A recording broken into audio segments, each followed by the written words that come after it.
Oiê! Eu tô muito animada porque esse vlog é a cobertura da minha primeira peça depois de quase, ou mais até, de 2 anos, porque desde que começou a pandemia eu não fui em nenhuma peça. E, gente, não poderia ter feito uma escolha melhor. O nome da peça se chama Sueño, que é uma adaptação de Sonhos de uma Noite de Verão, do William Shakespeare. E é uma versão feita pelo Nilton Moreno, um elenco impecável. É uma peça gratuita que ainda está em cartaz no Teatro João Caetano, de terça a domingo, às 6 horas. E a peça basicamente conta com essa adaptação de uma trupe de teatro que está tentando fazer a montagem durante a ditadura chilena, durante o golpe de Pinochet. É tão incrível porque essa peça foi escrita há 5 anos atrás, mas ela é absurdamente atual. Eu, como artista e como cidadã, me senti honrada, me senti representada. Foi uma emoção muito grande, tanto que eu voltei lá, pedi pra fazer a cobertura. Quero, inclusive, agradecer ao Emerson, que é o produtor, que me possibilitou fazer esse vídeo que vocês estão assistindo agora. E essa peça é um símbolo de resistência, de história, de tantas coisas tão importantes para nossa construção como sociedade, para nossa evolução como seres humanos.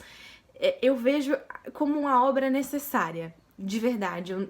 É até difícil de descrever em palavras, você tem que viver essa sensação. Eu não quero dar muitos spoilers, mas é algo que nos faz refletir muito sobre como coisas que aconteceram há muitos anos atrás ainda dizem muito sobre quem somos hoje em dia e o tanto que a gente precisa mudar, o tanto que a gente precisa lutar pelos nossos direitos, pelos direitos dos nossos, das pessoas que nos circundam e tantas outras coisas. É uma peça realmente muito mágica e é um relato histórico de todos aqueles que foram esquecidos e apagados e que ainda vivem e por todos aqueles que a gente não vai deixar que jamais sejam esquecidos.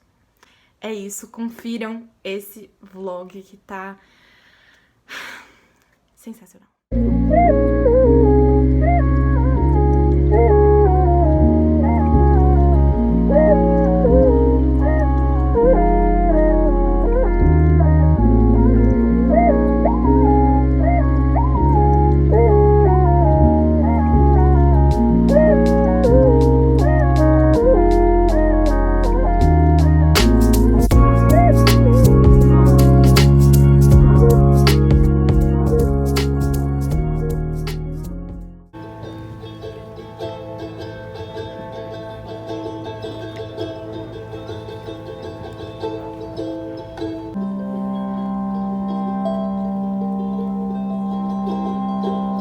Dominar os palcos do mundo!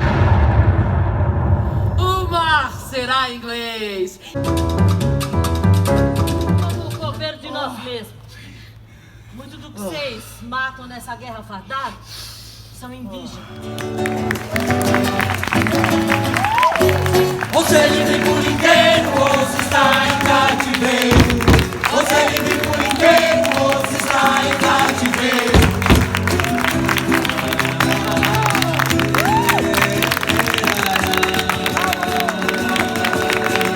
Você é livre por inteiro ou se está em cativeiro? Você é livre por inteiro ou se está em cativeiro?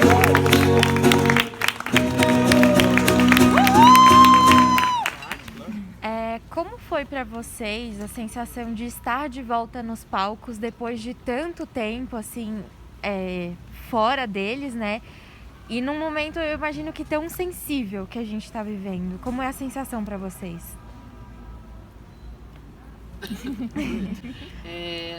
Eu acho que é um alívio, né? É assim, como se a gente tivesse, assim, É bastante amordaçado. estranho ainda a gente ver vocês sentados todos de máscara. Então acho que é uma catarse para nós até. Acho que a volta para nós era fundamental, porque é o que a gente sabe fazer e é o que a gente gosta de fazer. E não poder fazer sequela, né? Sequela bastante. Tem um monte de coisa para falar, mas eu estou realmente muito emocionada. Assim. Vocês me deram um grande presente. Não estou conseguindo falar direito porque muita coisa mexeu muito. Mas como que é fazer esse texto hoje, com o que a gente está vivendo hoje, com o que a gente ouviu nos últimos 2 anos? E, né, porque é isso, o texto foi escrito há 5, mas como ele é estupidamente presente, como ele está estupidamente vivo e como essa é uma história que é extremamente apagada, como que, né, esse caminho que foi trilhado para a gente chegar onde está hoje é apagado. É esquisito, porque é a sensação de você estar andando na praia e você olha para trás e não tem passo. Você fala, cadê essa história que foi apagada? E como que é trabalhar isso hoje? Como que é trilhar uma história que é apagada? Então, eu acho que, infelizmente, essa é uma história recorrente, porque é um texto que o Newton já escreveu sobre uma América Latina dos anos 70. Ele está escrevendo esse texto agora e, para nós, ele é absolutamente presente na nossa história, né? Então, assim, tem um lado que eu acho que para a gente é muito prazeroso, como uma espécie de manifesto, da gente poder também falar sobre isso de uma maneira que nos diz respeito, que é entrando em cena, né? Então, eu acho que esse é o nosso grande legado como artistas, né? É poder estar em cima do palco falando sobre coisas que nos dizem respeito. Esse é o outro modelo. Mas eu acho que tem uma frase assim que, né, que sintetiza: ou se é livre por inteiro ou se está em cativeiro, né? Nesse 1 minuto de silêncio a gente lembra do, sei lá, eu fiquei pensando hoje, nossa, a gente tá falando, eu sempre penso ali da meu 1 minuto de silêncio para todos que morreram durante o período da ditadura, mas ela não acabou, né? Então a Marielle veio na minha cabeça hoje, sabe?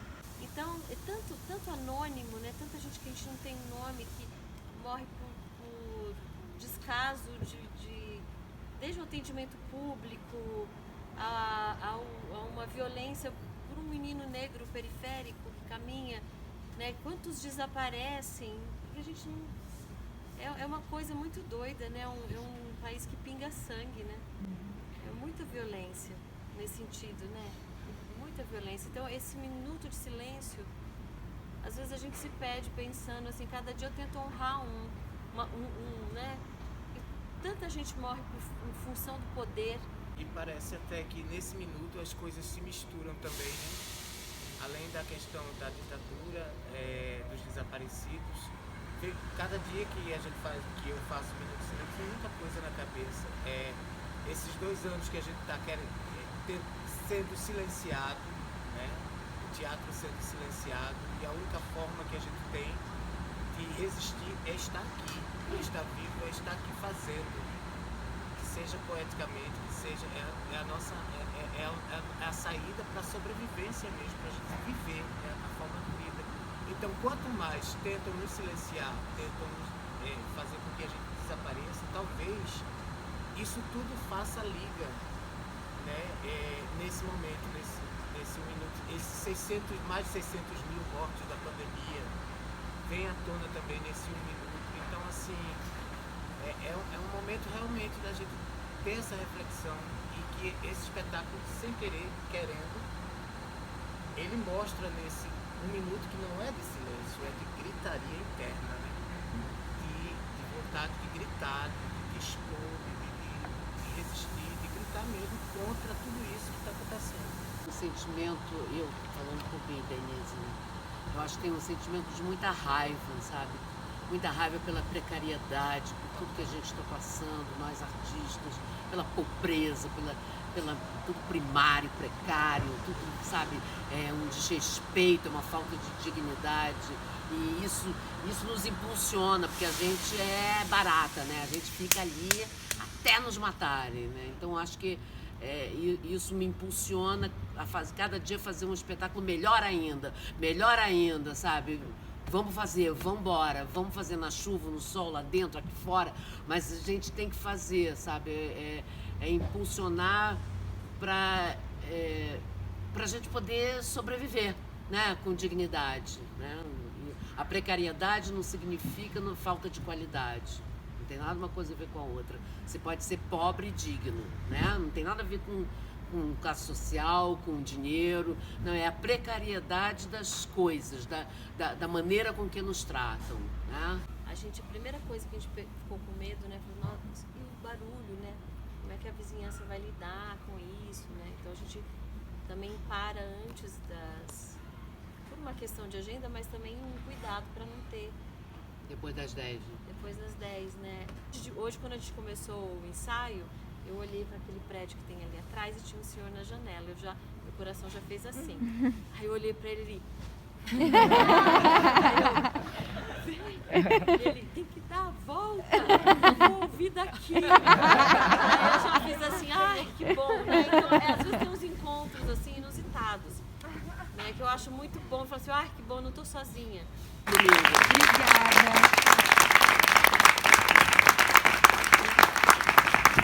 Ah, e antes que eu me esqueça, a peça fica em cartaz até dia 5 de dezembro. É uma obra da nossa cultura.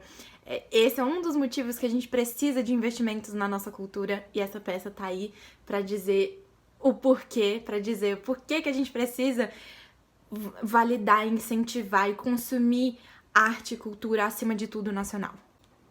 E acima de tudo, cobrar quem tá no poder de assegurar a garantia, a existência, a dignidade desse setor, porque é um setor de trabalhadores contando a nossa história, contando a nossa cultura e entregando, acima de tudo isso, ao público.